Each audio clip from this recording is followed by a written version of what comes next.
Windy Cantika kemarin kan dia melakukan angkatan clean and jerk tuh di luar kemampuan dia latihan sehari-hari. Pertandingan di Olimpik ini kan ya saya juga di sana selalu ke semuanya memberi motivasi ya. Ya anggap aja Olimpiade ini nih Olimpiade terakhir. Jadi kalian tampil yang terbaik. Suasana di lapangan sejak ya pandemi ini gak sangat-sangat pengaruh ya, di mana ke tempat latihan juga kita benar-benar protokol kesehatan yang luar biasa. Itu poin yang ringan, atlet udah cemberut. Iya, kok nggak boleh makan gorengan? Kayak SEA Games misalnya umpamanya. Itu atlet dapat 200 juta itu. Kok perhatiannya ke mana? Ke pelatih cuma 50 juta apa 25 lah satu mas. Kan sangat beda jauh kan. Sedangkan kita tanggung jawabnya setengah mati kalau atlet berhasil, atlet yang nongol ya. Saya rasa seorang Eko kemarin sih hanya kurang volume latihannya. Nah, Itu aja sih kalau seorang Eko. Itu dari segi saya lihat dari segi makan nutrisi dia bagus di support lah. Atlet kan di pelatnas ini kan yang junior mayoritas ya. Itu jam 9 HP udah dikumpulkan tuh. Hari pertama menjerit-jerit. Begitu hari kedua ya dengan kesadarannya, dengan tujuannya yang baik ya, menyerahkan sendiri tuh HP-nya. Junior-junior ini bisa meraih medali di Olimpik. Dan itu suatu kebanggaan buat PAPSI ya.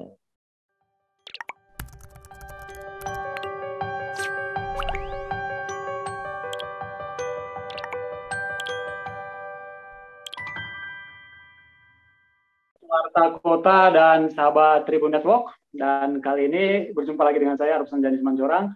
Dan di edisi sore ini kita kedatangan tamu spesial. Meskipun lewat Zoom, namun tamu spesial kita dan pembahasan kita pada sore ini akan menggairahkan dan akan membuat kita semakin bersemangat di situasi saat ini.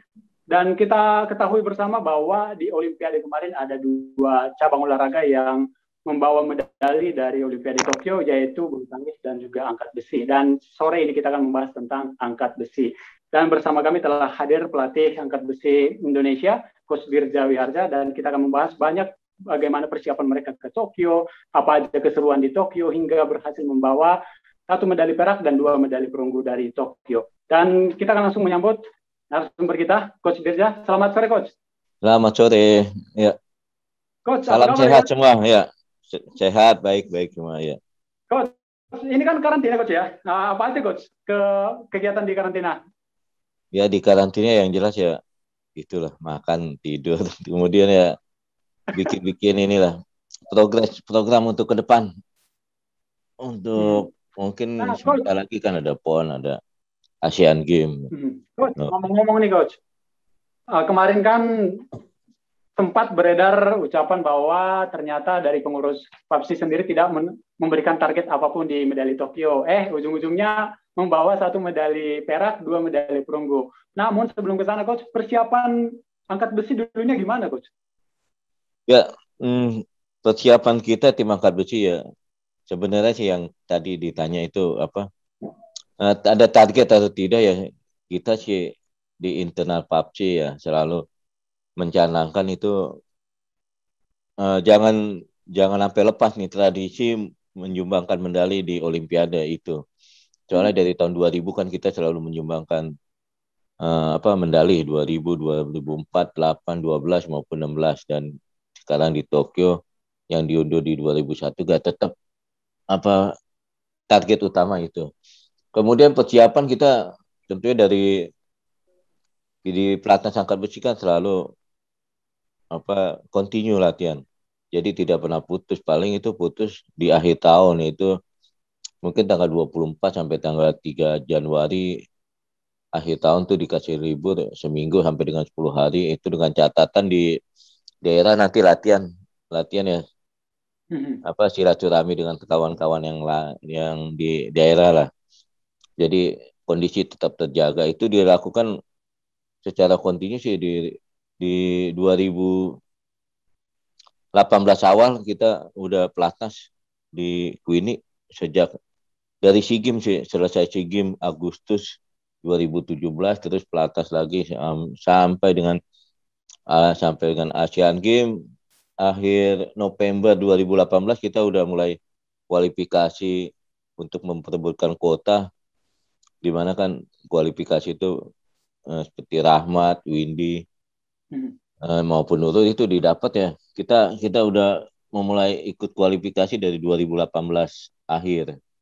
Jadi kemarin semenjak sampai dengan 2019 SEA Games itu dan terakhir kejuaraan Asia di Uzbekistan 2021 itu kemarin ya, itu bagian rangkaian semua kita lakukan. Dan ya itu berbuah manis ya, kita ada Olimpian baru yang dapat meraih medali di Olimpik ini dan usianya pun masih muda ya, ini sangat progres. Dan terus kita pulang ini ya, kita menatap Paris dengan pelajaran yang kemarin, kita lebih mempertajam lah, terutama di sektor tim-tim pendukung ini ya, seperti masyhur maupun ahli gizi itu harus lebih melekat lah ke atlet agar nanti ya impian kita meraih medali emas bisa terwujud di Paris. Yeah. Nah, berarti boleh dibilang selalu continue persiapan-persiapan yang dilakukan oleh atlet, Coach ya? Iya, betul ya. Itu pokoknya kita semenjak selesai Olimpiade Rio itu PB Papsi sudah menentukan langkah lagi untuk Olimpiade Tokyo ini apa sih yang diperlukan ya. Kita kan mengupas tuh ini gak selesai, ini nanti selesai karantina semua pengurus Papsi berkumpul ya mengupas itu strategi untuk buat medal ini di Paris gimana sih, dan apa yang mesti dilakukan. Kan rencana pertengahan akhir 2021 ini mungkin udah dimulai lagi kualifikasi buat cabur angkat besi di dunia. Oke. Nah, Coach, berkaca dari kejuaraan di Uzbekistan lalu, ada mereka Windy yang bermain di sana, ada mereka Rahmat. Nah, itu kan di kategori usia junior ya, Coach, khususnya kepada Windy. Nah, kemudian dari Coach juga mengatakan bahwa ada evaluasi tertentu yang dilakukan kepada atlet sehingga mereka lebih siap di Olimpiade Tokyo kemarin. Itu evaluasi dalam hal apa, Coach? Ya, intinya sih sangat-sangat suka ya kemarin kita, terutama di masa pandemi ini COVID, kita kemarin kejuaraan dibatalkan di 2020, kemudian ada babak kualifikasi di awal 2020 sampai pertengahan tuh udah batal semua. Ya intinya kita kemarin pertama untuk Rahmat sama Windy ini kan kebetulan kemarin kejuaraan senior maupun junior di Uzbekistan dua-duanya, dan ini sangat bermanfaat ya untuk atmosfer pertandingan. Dan di Uzbek ini kita dapat, di sana juga sama kayak di sini ya, kayak di Tokyo kemarin tidak ada penonton, jadi bertanding di tengah pandemi, tidak ada penonton, terus segala ruang lingkupnya dibatasi. Jadi di Tokyo ini ya kita udah siap, udah ready untuk beradaptasi dengan kejuaraan masa pandemi ini. Kemudian kita gak selesai kejuaraan di Uzbek kan, yang jelas kita evaluasi seperti Windy Cantika kemarin kan dia melakukan angkatan clean and jerk tuh di luar kemampuan dia latihan sehari-hari. 108 maupun 110 itu di latihan kita belum pernah. Cuma dengan sisa waktu habis kejuaraan di Uzbek bulan Mei, sebulan setengah ya, kita evaluasi terutama dari segi parameter powernya. Ini Windy kan di angkatan clean aja kan lebih bersifat power, tenaga. Kalau di angkatan snack ke teknik kan ibaratnya ya, teknik Windy udah sempurna, nggak terlalu banyak menurut. Kalau clean aja kan untuk clean-nya kemudian bangun berdiri kan perlu tenaga. Dan di situ memang kalau dihitung dipresentasikan Windy basic powernya untuk angkatan clean and jerk ini lebih kurang sekali. Umpamanya Windy ingin 110, sedangkan dia punya basic powernya hanya 105 dua kali gitu. Jadi hanya mengandalkan ibaratnya timing tepat berdiri gitu. Kalau teknik yang sempurna benar itu berdiri. Dan itu kan sulit didapat. Dan kemarin tim pelatih sudah bicara itu ya, terutama ya di angkatan pelatihan penunjang squad itu ditambah. Biasa 3 set, kemarin Windy 5 set. Sudah tembus 5 set, bebannya yang kita tambah lagi. Dan kemarin Windy 110 aja dia bilang kaget, kok bangun ya katanya. Kemudian, iya kok bisa gitu. Ya itulah atmosfer apa pertandingan di Olimpik ini kan, ya saya juga di sana selalu ke semuanya memberi motivasi ya. Ya anggap aja Olimpiade ini nih Olimpiade terakhir. Jadi kalian tampil yang terbaik ya, kita nggak tahu lah 2024 nanti. Yang penting Olimpiade terakhir. Kemudian setiap kesempatan angkatan pertama tuh anggap angkatan pertama angkatan terakhir. Nanti angkatan kedua dengan kekuatan energi yang baru lagi bikin yang terakhir. Jadi kemarin ya lebih lebih kita fokuskan untuk target 3 kali kesempatan di clean and jerk, 3 kali kesempatan di senet itu harus berhasil. Kebanyakan itu kan salah satu strategi ya, kemarin Windy bilang gitu. Target berapa sih? Nah, Bapak nggak minta target. Kamu angkat berapa? Yang penting 3 kesempatan berhasil, senet mau clean and jerk, pasti itu mengalir, itu pasti dapet tuh. Iya Rahmat kan 3 kali di senet, 2 kali di clean and jerk. Itu kan pokoknya juara lah. Seperti di atlet Cina juga. Atlet Cina pada umumnya yang juara-juara ini minimal 4 kali angkatan dia baru juara. Bisa meraih medali gitu. Nah itu yang kita targetkan. Jadi kalau si atlet sih, kalau soal beban ya urusan kita lah, strategi di lapangan ya, lihat-lihat musuh segala macam. Itu kita, yang penting dia fokus 3 kali angkatan, 3 kali berhasil. Itu sih yang kita tanamkan ke atlet semua. Iya. Tapi kalau untuk kan selain Windy Rahmat ada juga Denny kemarin juga yang sepertinya terlihat deg-degan juga bertanding di Olimpiade kemarin, Coach. Kemudian ada Eko juga yang mencoba memecahkan rekor. Itu ada aura apa sebenarnya saat itu di kondisi di tim angkat besi, Coach?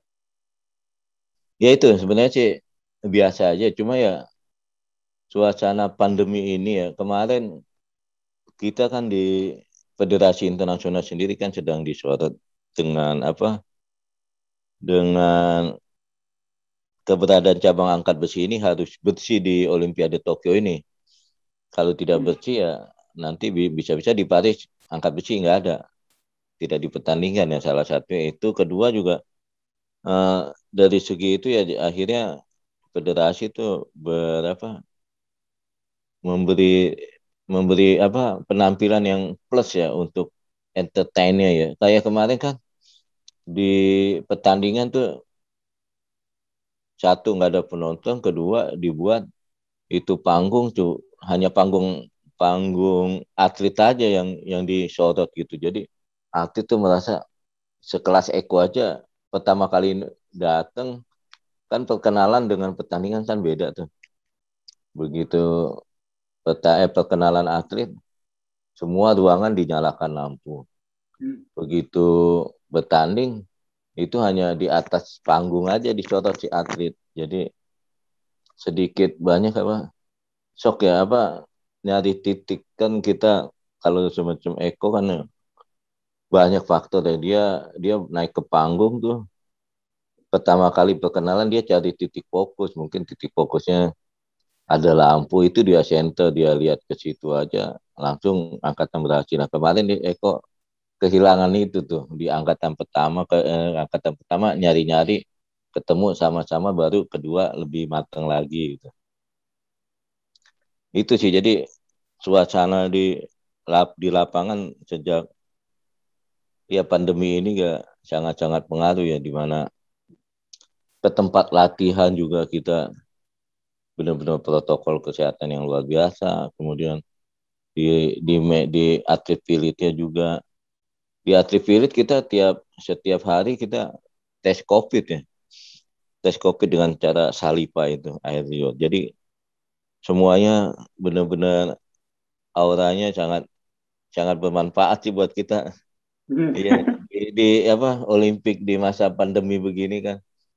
Biasa kan ya yang kemarin dibilang kan euforianya tuh kayak kemarin misalkan dijemput apa itu kan euforianya mungkin dulu Eko 2016 dapat perak di Sribayun, dapat perak, euforianya tuh benar-benar wah gitu. Diajak keliling Jakarta kan naik mobil tuh. Ya sekarang dengan begini ya harus kita terima. Emang ini suatu apa ya, pembelajaran buat kita semua lah. Lebih lebih Coach, Coach lebih ngomong-ngomong nih Coach, ini kan banyak nih yang membaca nih masyarakat yang tahu, kemudian ada SNET, kemudian ada clean and jerk. Kalau boleh tahu itu latihannya gimana Coach? Itu yang lebih sulit yang mana juga? ya yang lebih sulit sih di angkatan senet ya. Di angkatan senet kan yang saya bilang tadi itu pure untuk apa penggunaan lebih lebih lebih ke teknik yang lebih sempurna. Makanya seperti Windy sama Rahmat ini kemarin ya kita lebih kebebani lebih ke teknik dulu. Apa ibaratnya teknik 60%, powernya 40%. Begitu ya kalau mungkin kecuali ke seorang Eko. Kalau seorang Eko sih mungkin power yang 80%, tekniknya 20%. Soalnya kalau seorang Eko kan udah 4 kali Olimpik, itu kalau teknik kan susah dirubah buat seorang Eko. Jadi lebih ke dia bersifat ke tenaganya ditambah, powernya ditambah. Ya tingkat kesulitannya tentunya lebih lebih susah di angkatan senet ke satu. Kedua, di angkatan senet juga itu sangat menentukan si atlet. Biasa kalau di angkatan senet, angkatan pertama berhasil, itu dia udah merasa PD-nya lebih tinggi lagi. Angkatan kedua, ketiga lebih tinggi. Soalnya pas naik panggung, dia udah bisa menguasai dan berhasil itu PD-nya nambah lagi tuh 75%. Angkatan kedua kena 100% tambah lagi. Jadi faktor psikologi si atlet di angkatan senet ini sangat ini ya sangat pengaruh. Soalnya jenis angkatan pertama dan harus berhasil. Soalnya kayak di multi event gini kayak SEA Games, Olimpik, Asian Games, seperti senet sudah 3 kali gagal, sudah nggak dapat medali. Clean and jerk juga 3 kali gagal, senetnya bagus, clean and jerknya gagal 3 kali, nggak dapat medali. Kecuali kayak single event kejuaraan dunia, kejuaraan Asia itu 3 medalinya kita diberi kesempatan. Ya seninya begitu sih, lebih susah apa senet lah. Jadi senet itu yang angkatannya saat sekaligus dari bawah langsung ke atas, dan itu perlu keseimbangan, timing yang tepat, waktu jongkoknya, menerimanya waktunya, mesti balan tepat lurus di atas kepala, itu sangat sulit lah. Jadi memang benar sih di senet kalau di clean and jerk lebih ke power dan teknik yang kecepatan yang luar biasa untuk angkatan clean, timing untuk di jack juga itu sih ya. Nah, kemudian Coach, banyak juga ya kemudian atlet angkat besi ngomongin kalau misalkan di angkat besi itu start berapa gitu, itu sangat penting nggak katanya Coach, itu di mana Coach, kenapa harus start berapa nih gitu? Oh ya, ya seperti Olimpiade ini kan semua kan ikut kualifikasi nih, dan hasilnya nih setiap kelas tuh diikuti oleh 14 negara yang terbaik. Dari ada pertama perhitungannya 1 sampai 8 itu world ranking, kemudian yang terbaik di zona masing-masing, mungkin zona Asia siapa. Rahmat kan terpilih dengan terbaik zona Asia, Rahmat. Kemudian ada zona Amerika, zona Eropa, dan digabung di Olimpik. Ya tentunya 14 ini tidak sekali langsung dipertandingkan. Ya, 14-14-nya bermain gitu, langsung ketemu. Jadi kita dibagi dua, grup A dan grup B. Kenapa? Karena lebih menarik ya kalau misalkan di kelas Windy Cantika itu dengan total angkatan 190 dia masuk grup B. 190 ke atas dia masuk grup A. Nah, grup A ini lebih berpeluang untuk bersaing untuk meraih medali. Kayak di Windy kemarin 9 orang di grup A, 5 orang di grup B. Jadi yang 9 orang ini lebih lebih menarik ya pertandingan. Jadi nggak 14-nya kita nunggu yang juara nomor 1 lama bener tuh. Dari 13 orang lagi. Jadi dikurang itu salah satunya untuk startnya. Kemudian kenapa di grup A tuh bertanding kan beda tuh. Kalau grup A tuh bertanding sore. Kalau grup B pagi biasanya gitu. Jadi menariknya di situ sih. Terus kenapa angkatan pertama itu penting ya? Karena angkatan pertama kan di setiap kesempatan pendaftaran kita nih, misalnya Widi angkat setara 80, itu bisa diganti perubahan 3 kali.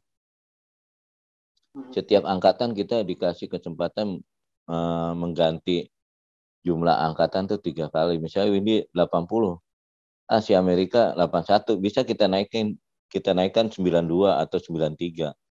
Entah begitu juga si Amerika, Windy 92, aku naikin 93 Amerika ini. Ya kita terakhir naikin 94, udah nggak bisa naik-naik lagi dah. Kita maju itu 84 gitu. Nah, kita maju untuk mengangkat 84. Begitu kita berhasil, Windy baru yang si Amerika ini 85 mungkin. Nah, dia coba kalau dia gagal, Windy naik 86, dia mau coba nggak mau 85, mau 96 menyamai gitu, bisa, boleh. Tapi yang penting di sini sekarang kan berat badan tuh tidak pengaruh lagi. Berat badan hanya menentukan waktu dia masuk untuk kategori aja. Kalau dulu masih berat badan mempengaruhi angkatan. Kayak Eko di Olimpiade 2016 itu kan kalah berat badan. Misalkan si Kolombia ngangkat 100, Eko juga 100, tapi berat badannya lebih ringan Kolombia yang menang. Misalnya dulu main kelas 62, Eko 61,9, nah, si Kolombia 61,8. Jadi yang lebih ringan kan si Kolombia, dia yang menang. Kemudian kalau sekarang siapa yang ngangkat duluan? Misalnya Eko di angkatan pertama 100 kilo berhasil, tapi si Kolombia 100 kilo di angkatan ketiga, Eko yang menang. Kan beratnya sama nih, tapi tingkat keberhasilan Eko duluan yang berhasil. Otomatis kan si Kolombia harusnya mengejar, bukan menyamai gitu. Jadi sekarang kesempatan siapa yang lebih dulu ngangkat berhasil itu didapat gitu, juara. Kalau dulu kan berat badan, sekarang berat badan hanya buat menghitung kelas. Tapi kalau kemenangan sekarang, siapa yang dulu lebih dulu mengangkat dengan beban yang sama, dia yang juara. Oke. Itu sih ya. Berarti itu yang membuat persiapan memang sepenuhnya harus matang, Coach ya. Kemudian ada dukungan sport science, kemudian dukungan dokter, ahli gizi, semuanya biar siap, Coach ya. Betul ya. Jadi sebenarnya kita sudah melaksanakan itu kayak kita dulu kan, kalau waktu zaman saya atlet tuh, kalau ada workshop di mana aja itu selalu bilang tekankan sport science, iptek olahraga. Tapi zaman saya tuh nggak dilakukan, hanya sebatas workshop. Kalau yang saya alami ya, saya pernah ini. Dan sekarang kemarin semenjak TC di Queenie itu kita mau persiapan Asian Games itu kita libatkan itu apa teknokrat olahraga yang tahu iptek olahraga ini kan menambah wawasan buat semua tim pelatih. Ya kemarin contoh kita ahli gizi sudah itu di ahli gizi kita ya ibaratnya makan gorengan ya atlet di apa dibatasi lah. Itu baru satu poin yang ringan atlet udah cemberut. Iya kok nggak boleh makan gorengan nih Wak? Kenapa ya baru diedukasi lah untuk lemak lah entar apa menumpuk lemak susah diolah jadi tenaga dijelasin dulu. Jadi perlu edukasi yang melekat ke atlet ya terus dengan apa pendekatan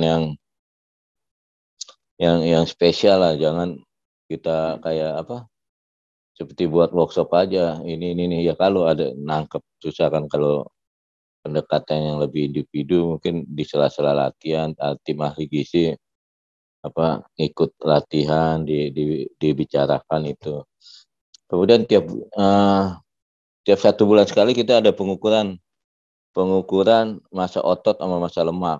Nah itu dari situ udah kelihatan umpamanya buat kita nih pelatih kamu makannya kemarin nih gorengannya nih apa ibaratnya proteinnya kurang nih ini ototnya dari nilai kemarin misalnya nilai kemarin 8 kok sekarang jadi 7 masa otot kamu misalkan gitu terus begitu juga pasti lemaknya nambah itu ketahuan berarti kan dia kita lihat kita aplikasikan ke latihan ya bulan itu dia lagi nggak kuat benar nggak nggak maksimal ya jadi dari situ kita udah bisa ketahuan masa otot kamu turun lemaknya naik wah kamu nih presentasi di latihan kurang di situ kita dapat dan banyak apa kemudian tim terapi maupun tim masyurnya kita seminggu 3 kali di apa ya kebetulan kan ini kan masih junior ya jadi nggak mesti kalau seorang Eko sih mungkin tiap habis latihan berat itu tiap hari harus dirilis diurut ya dirilis kalau yang junior ini kan baru tuh jadi dikurangin lah mesti mungkin sehari 2 kali mungkin tingkat kelelahannya kalau Rahmat kita kasih program berat 2 hari baru lelah kalau Eko sehari besoknya udah capek gitu jadi umur kan jadi itu terus dokternya juga kita kan kerjasama dengan apa suatu tempat pengobatan yang mumpuni dan di bidang olahraga kebetulan Kemenpora yang apa mengelola jadi kita lebih lebih enak ya dan kita sebenarnya di Indonesia banyak ini tim ahli cuma nggak nggak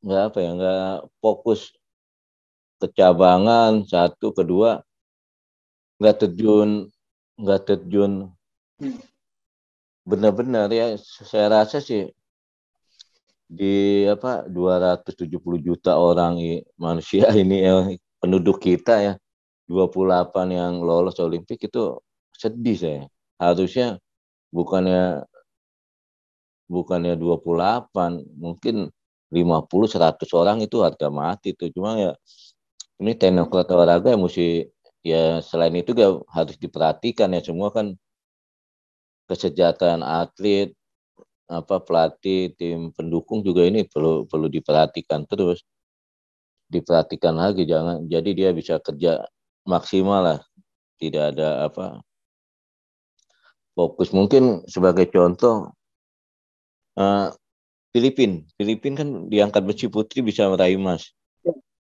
itu kenapa ya itu dia sport science-nya turun ya turun benar-benar total untuk satu atlet ini ibaratnya dikerja bareng lah berempat tuh tim pelatih pelatih angkat besi pelatih fisiknya pelatih apa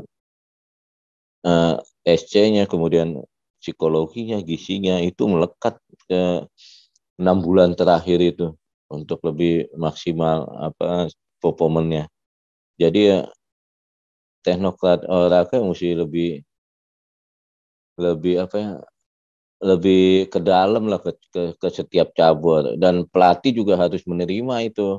Jangan kan kita kan sebagai pelatih ya maaf aja kalau mantan atlet jadi pelatih emang itu bisa, tapi ya kita tidak boleh menutup apa perkembangan ilmu yang sangat sangat cepat dan berganti terus. Ini kita harus update terus, jangan hanya mengandalkan pengalaman aku dulu pelatih dulu atlet top apa gitu, nggak 100% ngejamin. Itu dari segi psikologi memang sangat bermanfaat untuk mantan atlet ini menjadi pelatih, tapi menjadi pelatih lebih sempurna lagi dia membuka diri untuk apa belajar perkembangan yang baru-baru ini. Iya seperti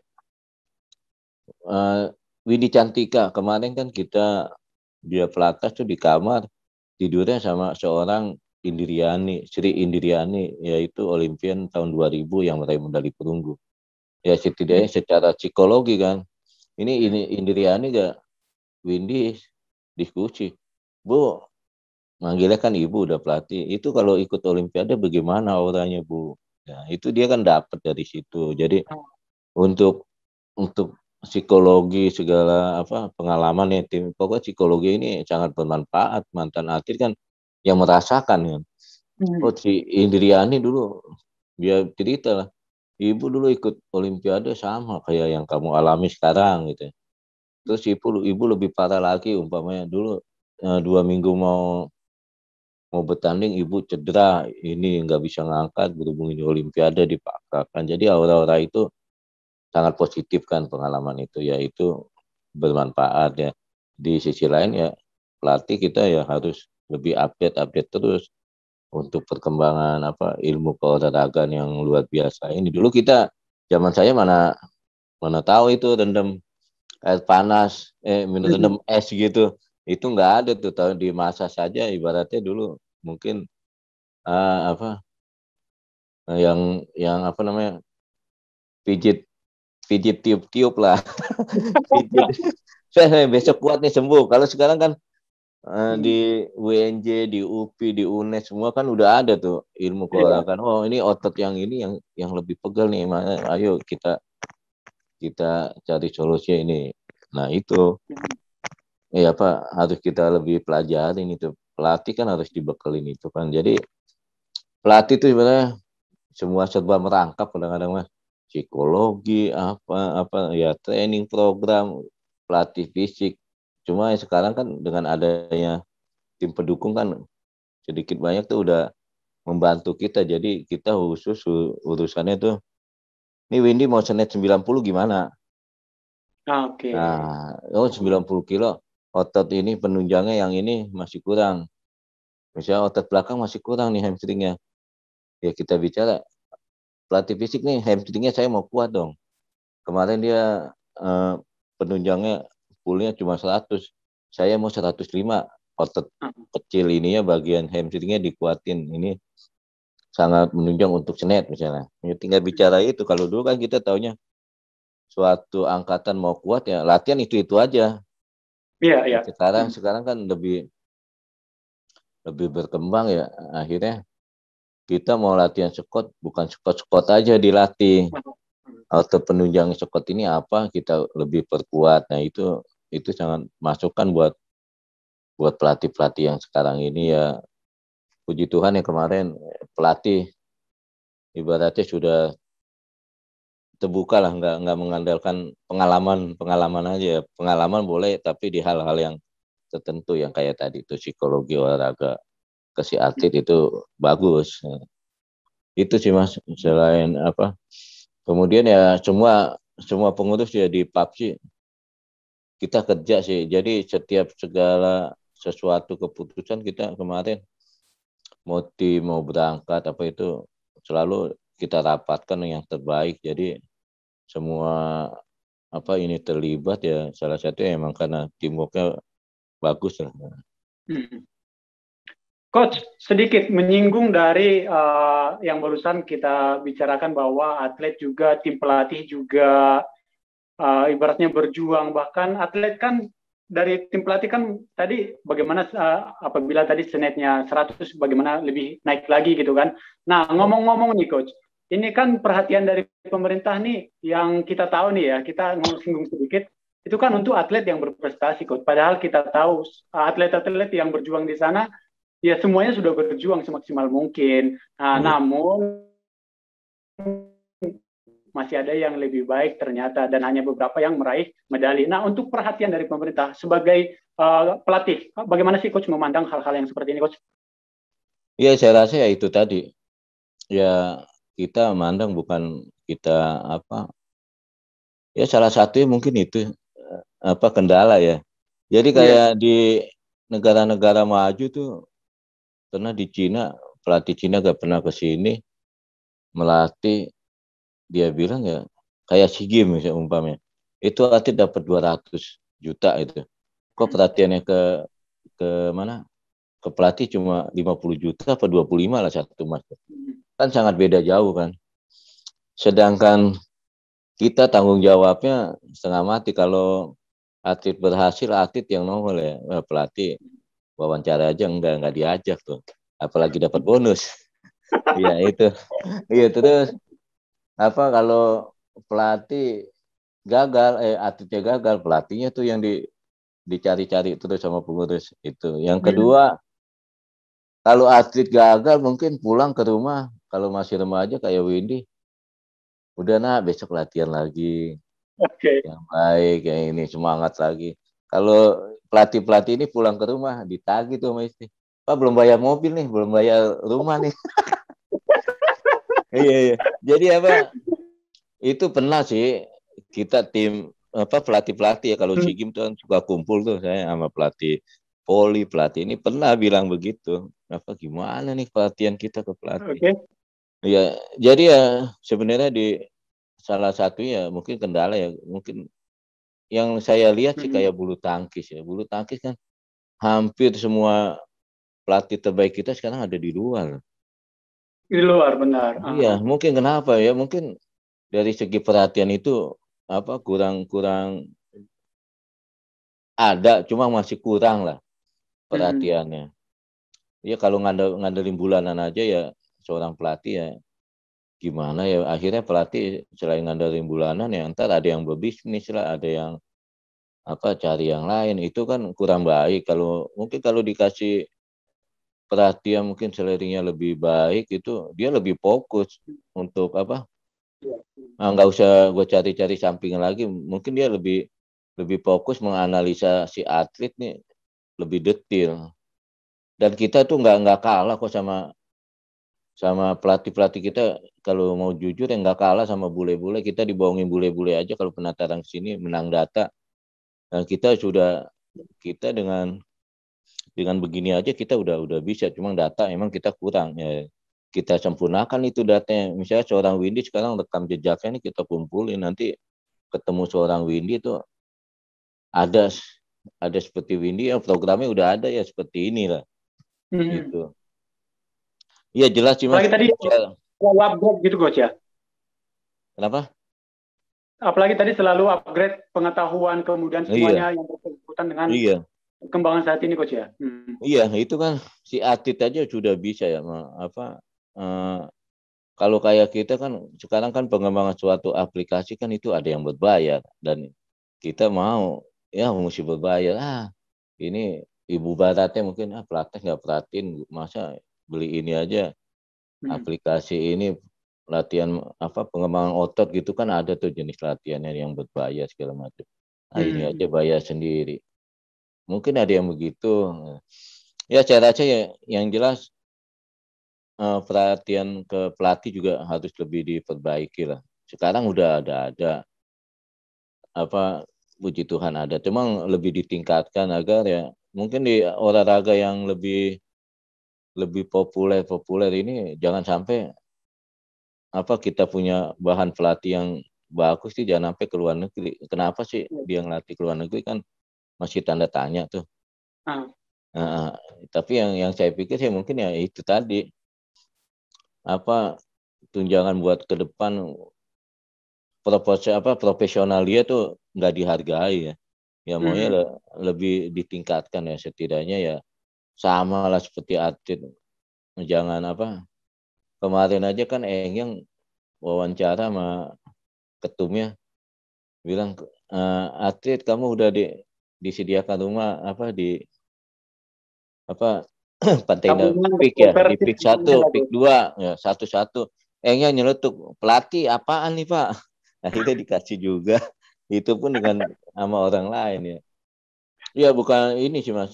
Itu strategi kan, atlet kan taunya waktu bertanding kayak saya dulu jadi atlet, kita taunya mengangkat yang maksimal. Itu semua pelatih yang atur. Begitu juga sekarang kayak Windy. Windy kamu kayak kemarin di Senet kurang bagus. Pertandingan belum selesai. Tugas kita kan memotivasi, terus ngatur strategi supaya kita yang udah di ranking keempat bisa ranking ketiga gimana ya, kita tim pelatih yang mengatur strategi angkatan itu ya. Kayak kemarin si Windy Cantika taruh di angkatan 103, Amerika 102, otomatis kan Amerika harus naik 105. Begitu Cantika naik, saya naikkan 108, 106. Si Amerika kan 105 harus maju. Akhirnya Ya. Amerika 108 juga. Ya kita naikin juga 108. Amerika gagal, di angkatan kedua Windy berhasil. Nah di situ dia pressure, nah, si atletnya ini gagal 2 kali. Akhirnya 3 kali gagal, Windy berhasil. Kemudian pertandingan belum selesai, Windy saya pertandingan belum selesai, masih satu lagi. Buktiin kalau kamu ya benar-benar kuat, bukannya keberuntungannya, berhasil juga 110. Itu kan perlu apa, pengalaman ya. Saya yang ya terus terang aja sih, saya dari 2009 sampai sekarang kan di tim nasional nih.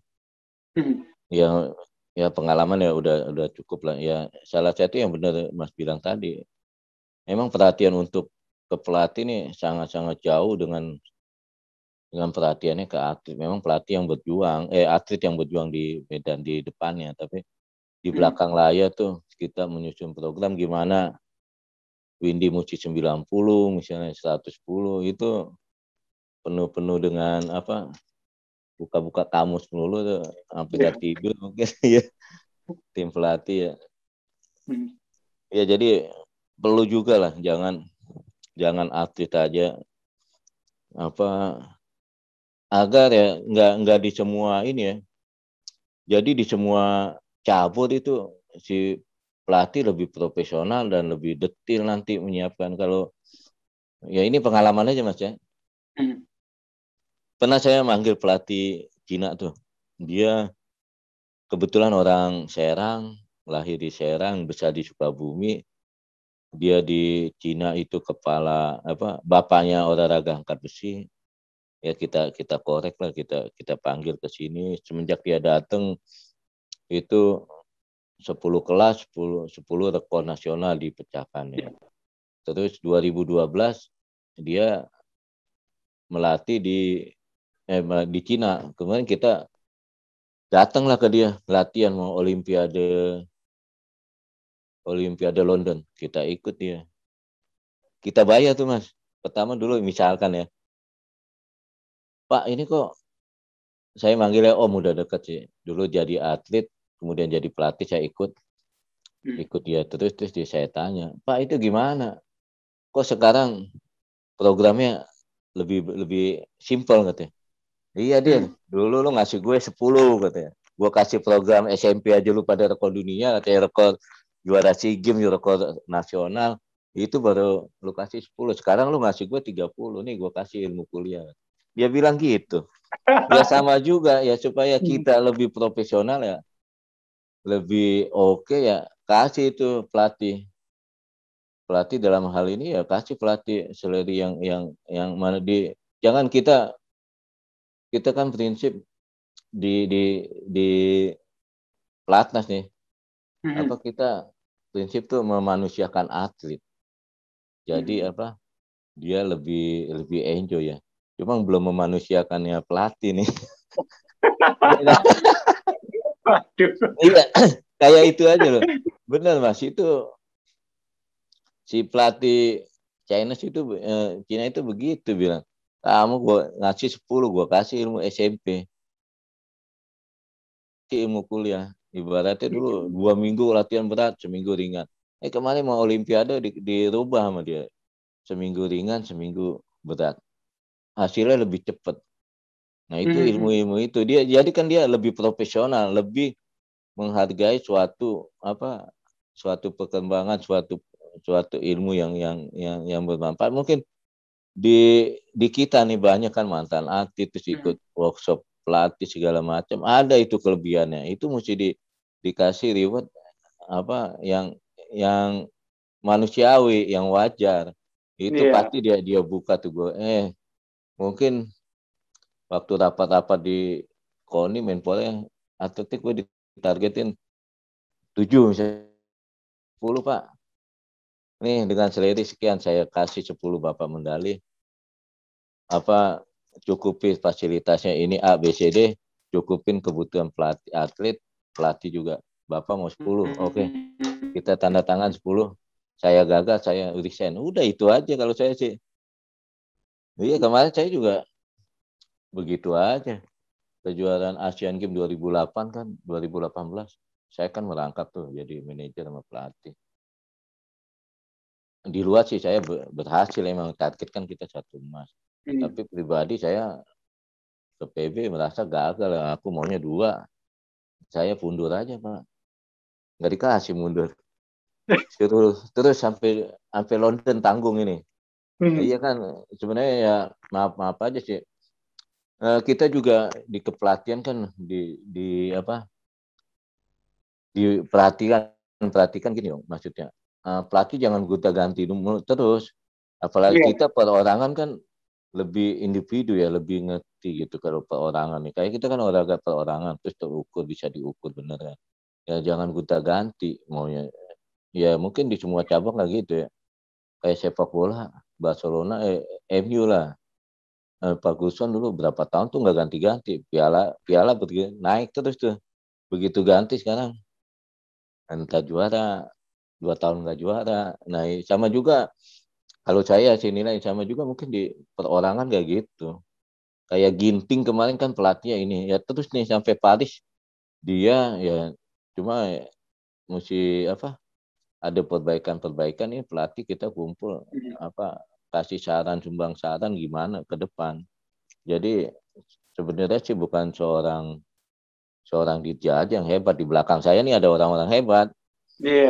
Pendukung saya yang itu yang ya asisten saya hebat Jadi benar-benar tim. Jadi dan itu kan perlu perhatian. Mungkin dengan begitu lebih dimanusiakan nih pelatih, dia lebih fokus nanti di suatu turnamen, pekerjaan dia dikasih tanggung jawab. Saya rasa itu dia jadi lebih profesional lah, memanusiakan pelatih juga lah, jangan atlet terus yang dimanusiakan. Ya benar Coach. Kita harapkan seperti itu Coach. Apalagi nyusun program nggak mudah Coach ya. Apalagi dalam waktu dekat ini kan Asian Games Coach ya. Asian Games ya. Ya, nah berarti Games. Itu dari sekarang ini udah mulai disusun lagi berarti Coach ya? Udah. Kebetulan ya karena kita terus continue ya. Kemarin pelatih kan perkembangannya terakhir kan SEA Games diundur. Rencana katanya belum ketok palu bener sih, rencana kan Februari atau Maret tuh diundurnya SEA Games. Ini udah kita buat untuk nanti yang kita kan sekarang kan yang lebih ke yang junior nih.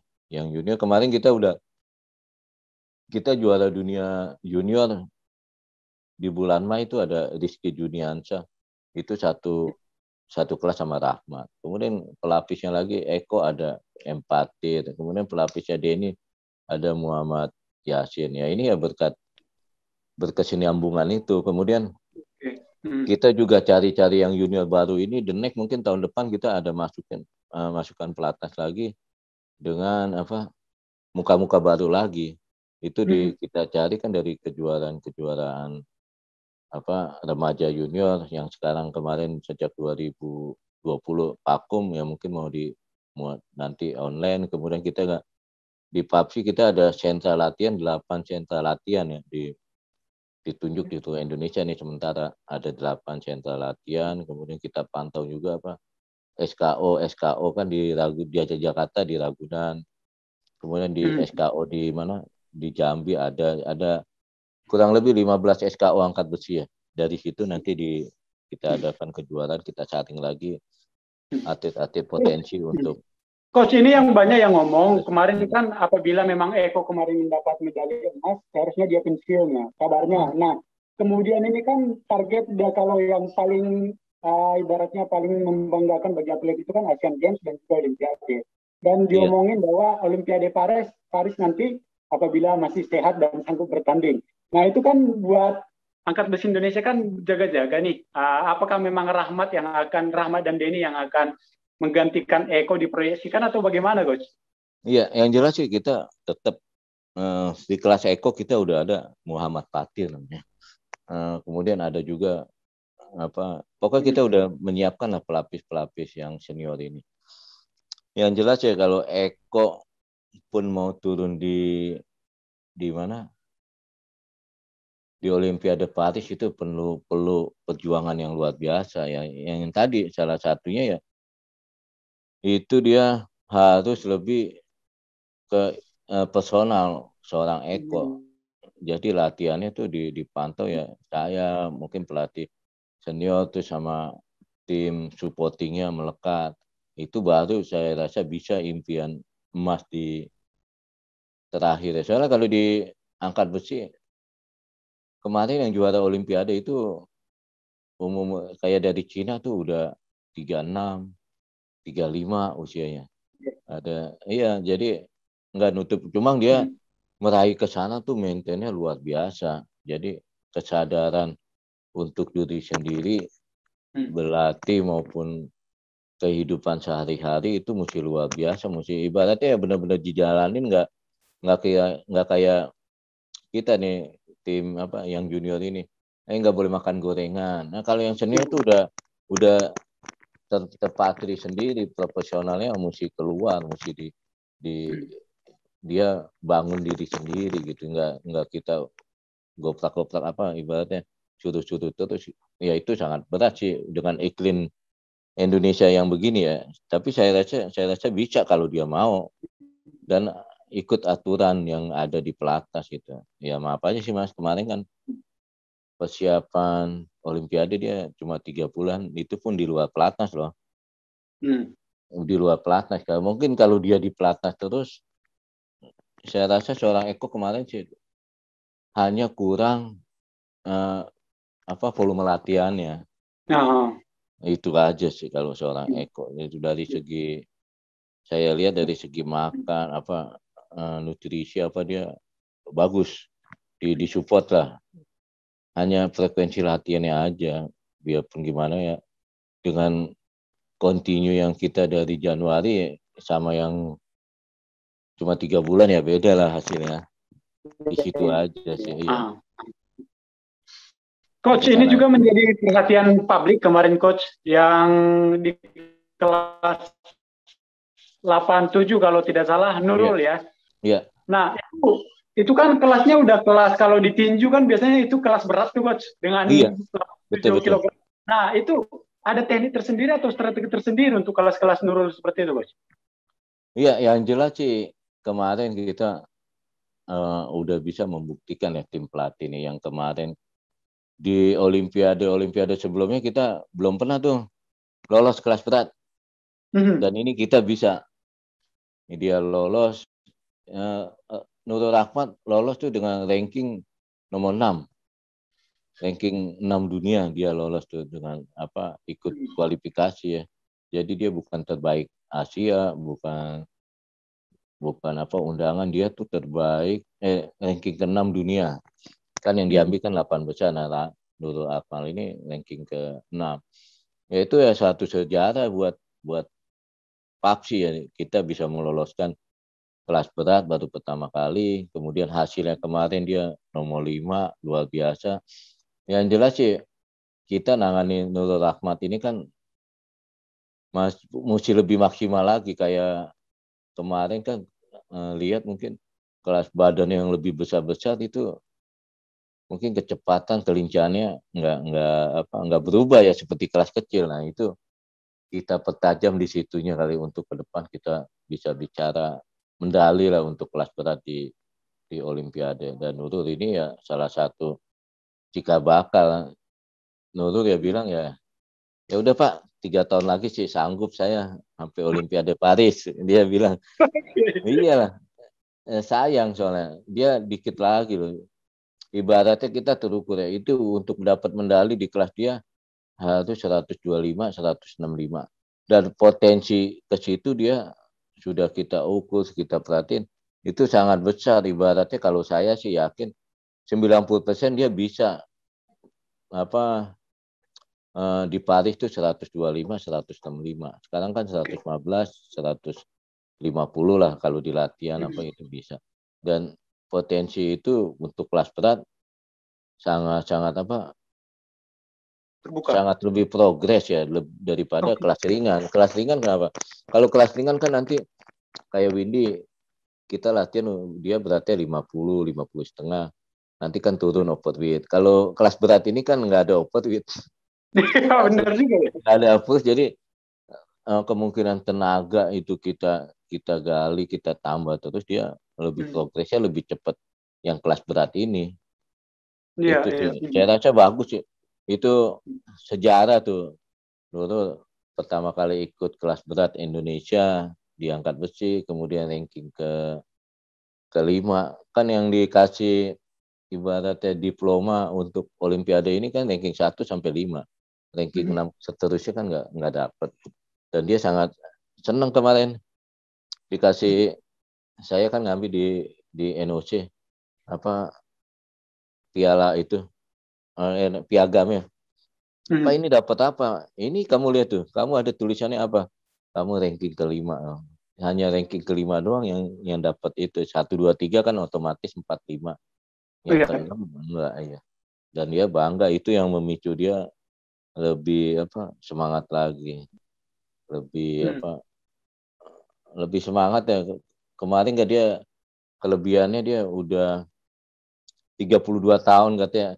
Atlet Aceh baru ideal lagi yang ikut. Dulu kan atlet Aceh katanya dari Anggar, Alkindi siapa tahun 88 ikut Olimpik. Sekarang Aceh ada lagi dari angkat besi, sangat sangat seneng dia. Gubernurnya dia langsung ngasih rumah sama dia. Ngasih rumah sama SK pegawai. Iya, kemarin ada rumah Iya. dan SK pegawai juga. Iya dia, ya semangat lagi lah. Ya, dan itu dia. memang pencapaian yang sangat luar biasa dan Iya, sangat sangat luar biasa. saya tidak tahu kemarin coach yang sempat rame itu kan ada kabarnya body shaming yang dilakukan di bandara ketika Nurul. Itu coach mengetahui juga coach? Saya nggak tahu, malah saya kan duluan tuh masuk, ada yang teriak itu, saya nggak tahu. Ya. Soalnya kan official dulu tuh masuk satu-satu, udah turun, habis official baru atlet kan. Iya. Nah, kapan kejadian saya baru enggak tuh saya tanya dulu, gimana? Itu netizen aja Pak, nggak ada pengaruh buat saya sih tetap Pak. Buat prestasi aja itu ya biasalah Pak, netizen Indonesia kan. Ya yang penting dia nggak ngaruh dia. Dia udah bicara nggak ngaruh itu Pak, biasa. Kita kan di tempat latihan kan udah biasa. Lu kecil bener sih, badan gede begini nggak bisa, itu udah nggak diambil hati lah Mas Nurul. Iya di Dan tempat lagi peringkat 5 Olimpiade coach ya. Iya dia 5 Olimpiade, itu luar biasa. Mungkin keceplosan aja kali itu yang yang teriak itu. Coach, saya tanya coach. Kan pandemi kemarin sepi tuh coach. Kadang coach live IG juga kelihatan sepi. Tapi bagi coach sendiri ada nggak keseruan tersendiri dengan tim di Tokyo kemarin coach? Iya, keseruannya ya itu tadi tuh, kita benar-benar protokolnya ketat lah. Ya kayak kita masuk ke dining hall kan, tempat makan tuh kan kayak seperti dua kali lapangan bola tuh. Saya kan sering lab itu masuk, hand sanitizer, terus ada cuci tangan, pakai hand block terus mili diambilin lah. Habis itu makan, kita taruh lagi, buang ke tempatnya masing-masing, turun. Terus sampai di tempat latihan juga di scan lagi tuh suhu badan, cuci pakai hand sanitizer lagi. Itu juga habis latihan juga besinya itu apa disemprot lagi, dilap lagi pakai apa alkoholnya. Terus apa seru sih, seru dalam arti kata kita ya lebih belajar lagi terus nih, ini betapa disiplin ya kalian ya, kalau nggak mau sakit ya mesti disiplin begini. Iya tiap hari apa Salipa gimana kita, jangankan kita CDM aja was-was tiap hari nih anak-anak ntar ada yang keluar kan ya. Ya. Jadi kita akhirnya untuk suatu yang tujuan untuk bertanding itu kemarin kita ya udah habis latihan kita datang kan lebih dulu tuh tanggal 18 sudah tiba, bertanding 24. Ya kerjaan kita ya udah atlet pilih tempat makanan, dining hall, tempat latihan. Udah balik sana-sana. Padahal di sana kan ada plaza apa tuh namanya, plaza buat beli oleh-oleh, itu cuma inilah, cuma berapa tempat gitu. Ya udah kita buat pertandingan itu benar-benar fokus menyendiri, itu aja yang kita lakukan. Soalnya kan mau bertanding kan di tes lagi tuh Salipanya positif atau tidak kan, tes COVID kan. Sayang kan kita udah persiapan setengah mati di Jakarta hanya karena suatu hal kesenangan, misalkan aku mau lihat ke plaza di sana gitu. Hanya dengan itu ketemu, mungkin dengan ketemu dari panitia yang dari orang luar apa, karena kan kita nggak tahu. Jadi kalau terjangkit kan sangat-sangat disayangkan. Apalagi pengorbanannya kan kayak atlet kan di pelatnas ini kan yang junior mayoritas ya. Itu jam 9 HP udah dikumpulkan tuh. Hari pertama menjerit-jerit. Begitu hari kedua ya dengan kesadarannya, dengan tujuannya yang baik ya, menyerahkan sendiri tuh HP-nya. Meskipun ya pelatihnya kan pernah suka bohong kan di waktu atlet. Lu HP lu ada 2 kok, ini 1 dikumpulin. Ya akhirnya kumpulin dua-duanya. Ya soalnya kan recovery yang terbaik kan dari istirahat. Selain kita makan, minum suplemen, makanan yang baik, tapi recovery yang terbaik ya istirahat lah. Ya orang sakit COVID aja tidur makan disuruhnya kan itu kan. Apalagi kita kan olahraga nih ngerusak otot. Nah untuk diperbaiki lagi yang baik ya dari mana? Dari recovery, kualitas tidur kita mesti sempurna. Kalau ini atlet kadang-kadang main IG, main Facebook, main game lagi sekarang kan. Tahu-tahu jam 1, jam 7 udah latihan, tadi di tempat latihan. Nguap-nguap apa, akhirnya merusak program kita. Daripada lo ngerusak, ya udah kamu nggak usah latihan, tidur lagi gitu. Terus tidur lagi, ya ibaratnya udah mengurangi waktu dia kan, harusnya 100 di bulan, misalkan di bulan Agustus berhasil, ini bulan September dia baru berhasil. Kan itu kan udah makan sangat-sangat rugi akhirnya buat si atlet ya. Akhirnya ya, dengan kesadarannya pengorbanan yang udah kamu kasih di masa remaja ini buat prestasi ya jangan disia-siain. Kan waktu umur 17-18 kan kalau di luar kan, anak-anak luar kan mungkin waktunya happy lah, ibarat masa remaja. Dan sekarang masa remajanya diambil untuk olahraga, untuk dia prestasi ya. Harus dibayar dengan mahal lah. Mahalnya itu pengorbanan itu ya. Dia harus prestasi. Jangan udah masa remaja dikorbanin, kamu leha-leha. Ibaratnya orang kan di luar sana mau masuk pelatnas, ya kan? Sekarang udah di pelatnas kelakuannya begitu ya. Jangan mimpi jadi juara. Ya justru dia waktu dia mau menuju pelatnas itu latihannya bagaimana. Akhirnya dia bisa berhasil masuk pelatnas. Ya kita tanya ya, nanti ke depan kamu mau juara lagi di pelatnas. Yang kemarin ya di 2 kali lipat dari kemarin kalau kamu mau juara. Ibaratnya nggak tujuan mau masuk pelatnas sama udah di pelatnas kan harusnya udah beda. Dia mau mindset pelatnas ukurannya daerah. Apa mau masuk pelatnas. Sekarang udah di pelatnas, ukurannya internasional.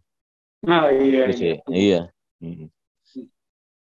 Coach, dua pertanyaan saya yang terakhir nih, Coach. Yang pertama, raihan satu medali perak, kemudian dua medali perunggu. Bagi Coach ini sudah melampaui target atau melampaui harapan Coach atau gimana, Coach? Ya, yang jelas sih,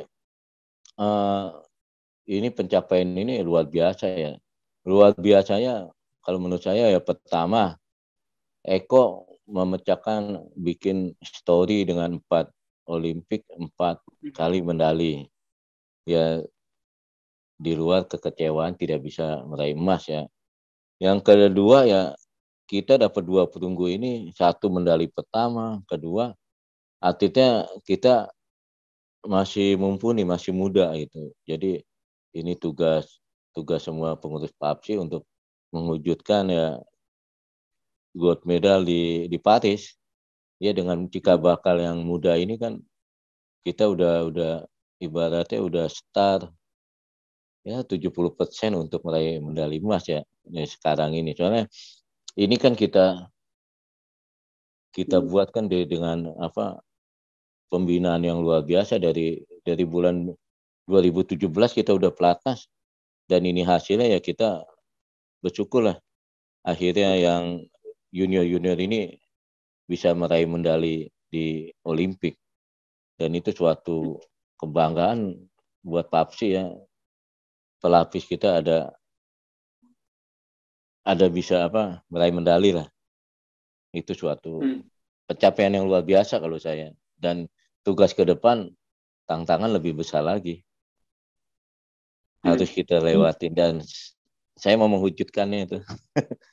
Oke. Optimis saya. Nah, pertanyaan terakhir saya, Coach. Ini Optimis ya. pertanyaan terakhir saya.